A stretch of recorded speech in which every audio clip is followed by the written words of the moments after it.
Hello students, आज की video हम करेंगे क्वेश्चन नंबर 5 एक्सरसाइज 8.1। सो देखते हैं क्या क्वेश्चन है।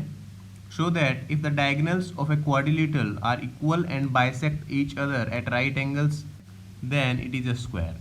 सो अगर आपको ध्यान हो तो पिछली वीडियो में मतलब क्वेश्चन 4 ऑफ 8.1 में हमने डिस्कस किया था कि अगर एक क्वाड्रिलेटरल मतलब एक स्क्वायर है then prove that the diagonals are equal and bisect each other at right angle. ठीक है, बट यहाँ पर उसका रिवर्स है। यहाँ पर गिवन है that in a quadrilateral diagonals are equal and bisect each other at right angle, then we have to prove that that quadrilateral is a square. ठीक है, सो उसका कन्वर्स है ये क्वेश्चन।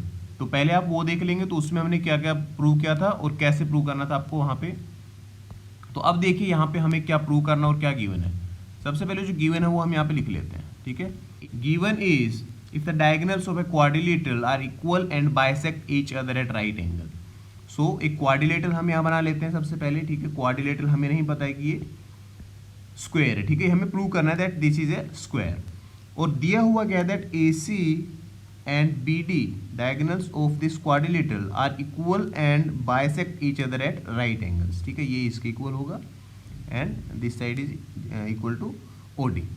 नाउ गिवन में हम यहाँ पे क्या लिखेंगे, A B C D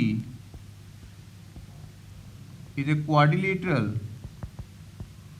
in which AC and BD diagonals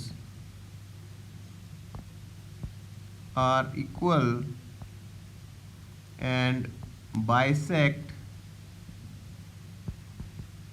each other at right angles. Okay, ये हमें यहाँ पे गिवन है and to prove ABCD is a square, ये हमें प्रूव करना है स्टूडेंट्स। सो पहले तो आप अपना कॉन्सेप्ट क्लियर करो कि हमें यहाँ पे गिवन है that the diagonals perpendicularly bisect each other. इसका क्या मतलब होगा, इसका मतलब ये होगा students that ABCD is a rhombus.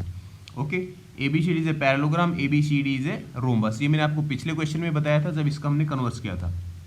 तो अगर कोई भी क्वाड्रिलेटरल में डायगोनल्स परपेंडिकुलरली बाइसेक्ट करते हैं then we can say that quadrilateral is a rhombus. अब रोम्बस अगर है तो चारों साइड इसकी इक्वल होंगी। ठीक है, चारों साइड इसकी इक्वल है। ठीक है, तो स्क्वायर के लिए हमें क्या प्रूव करना है, चारों साइड इक्वल भी हैं, डायगोनल्स भी इसके परपेंडिकुलरली बाइसेक्ट कर रहे हैं। तो हमें इसके एंगल अगर 90 डिग्री प्रूव कर देंगे हम, तो हम कह देंगे that this is a square. अब एंगल इसके 90 डिग्री है, वो हम कैसे प्रूव करेंगे वो देखिए स्टूडेंट्स। इसके लिए हम क्या करेंगे कि कोई भी दो ट्रायंगल हम यहाँ पे ले लेंगे। ठीक है, ऐसे दो ट्रायंगल जिसमें एडजेसेंट एंगल्स आए। जैसे यहाँ पे हमने अगर ये ट्रायंगल ले ली ABC और एक ट्रायंगल अगर हम ले लेंगे BCD, तो यहाँ पे हमारा बी एंगल आएगा और एडजेसेंट एंगल आएगा C। ठीक है, तो वहाँ से हम कॉन्ग्रुएंट प्रूव करके एंगल B और C को इक्वल प्रूव कर देंगे। अब देखो वो इक्वल प्रूव करने के बाद हम क्या करेंगे, B और C दोनों का सम होगा 180 बिकॉज ABCD इज रोम्बस, और रोम्बस में और पैरेललोग्राम में क्या होता है that sum of adjacent angles is equal to 180। Okay, तो उन दोनों का सम अगर 180 हुआ तो एक दूसरे को रिप्लेस करके हम कह देंगे कि एक जो एंगल रहेगा 90 डिग्री होगा, और एक अगर 90 डिग्री हुआ तो उसके अपोजिट वाला भी 90 डिग्री होगा, और ये भी 90 होगा और ये भी। और अगर चारों एंगल 90 डिग्री हो गया then we can say this quadrilateral is a square. तो ये हमारा स्टूडेंट्स रहेगा प्रूव करने का मेथड। अब देख लेते करेंगे कैसे। So in triangle ABC and triangle BCD क्या क्या साइड इक्वल है वो देख लेते हैं। यहाँ पे AB is equals to CD। ठीक है, because it is a rhombus. ठीक है, तो यहाँ पे हम लिख सकते हैं given. Now BC is equals to BC, this side is common. Okay, next आपका क्या रहेगा, कौन सी साइड इक्वल होगी, ये देखो ABC की जो साइड रहेगी AC और BCD का जो रहेगा आपका BD, तो दोनों डायगोनल्स इक्वल है वहाँ पे दिया हुआ आपके क्वेश्चन में। सो यहाँ पे हम लिख देंगे students AC is equals to BD, ये भी हम यहाँ क्या लिखेंगे given. So all the three sides are equal to the three sides of second triangle. So by SSS यहाँ हम लिख सकते हैं by SSS congruency criteria triangle ABC is congruent to triangle AB के कोरस्पॉन्डिंग साइड आपकी कौन सी students वहाँ पर DC, और BC के कोरस्पॉन्डिंग कौन सी है CB। BC के कोरस्पॉन्डिंग BC होगा तो हम यहाँ पे CB लिख देंगे। नाउ AC के कोरस्पॉन्डिंग होगा आपका BD साइड, सो AC के कोरस्पॉन्डिंग आपका DB। ठीक है, तो ये हमने मतलब कोरस्पॉन्डिंग जो लिखा है कोरस्पॉन्डेंस इन ट्रायंगल्स का बिल्कुल सही लिखा है। अब यहाँ से हमें कौन से एंगल्स का रिलेशन चाहिए, देखो ABC और BCD। So ABC angle is corresponding to the angle DCB, तो हम यहाँ पे लिख देंगे by CPCT angle ABC is equals to angle DCB। Okay, अब अगर ये यहाँ पर हमने यहाँ तक कर लिया तो हमारा 90% question solve. Now angle ABC plus angle DCB, यहाँ पे रीजन में हम लिखेंगे because ABCD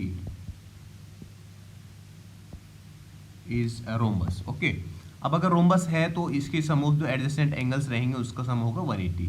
now these two angles are equal, so we can replace one angle by the other. सो हम यहाँ पे रिप्लेस कर देंगे DCB को ACB से, सॉरी ABC से, तो ये आएगा आपके पास ABC plus angle ABC is equals to 180 degree. Okay, यहाँ पे हम लिख देंगे by using one equation, suppose this is our equation number 1। Now twice of angle ABC is equals to 180 degree. Now angle ABC is equals to 180 by 2 means 90 degree. अब अगर ABC equals to 90 degree हुआ तो ABC is equals to DCB, so angle DCB is also equals to 90 degree. अब ये दोनों अगर 90 degree हुए students तो इनके अपोजिट एंगल्स भी इक्वल होंगे, because opposite angles in the rhombus and parallelogram are equal. So हम यहाँ पे लिखेंगे so all the angles all the angles of quadrilateral ABCD या ऑफ रोम्बस, हम यहाँ पे कह सकते हैं students of rhombus ABCD are right angles और are equals to 90 degree, hence ABCD is a square. Okay, तो ऐसे हमें प्रूव करना था स्टूडेंट्स ये क्वेश्चन कि अगर इसके डायगोनल्स अगर इक्वल होंगे और परपेंडिकुलरली बाइसेक्ट करेंगे तो हम उसको कैसे प्रूव करेंगे that quadrilateral is a square. तो ऐसे हमें प्रूव कर देना स्टूडेंट्स। तो ये था हमारे आज की वीडियो में। नेक्स्ट जो हमारी वीडियो रहेगी उसमें इस एक्सरसाइज के और इम्पोर्टेंट क्वेश्चन डिस्कस करेंगे। So stay tuned and thank you.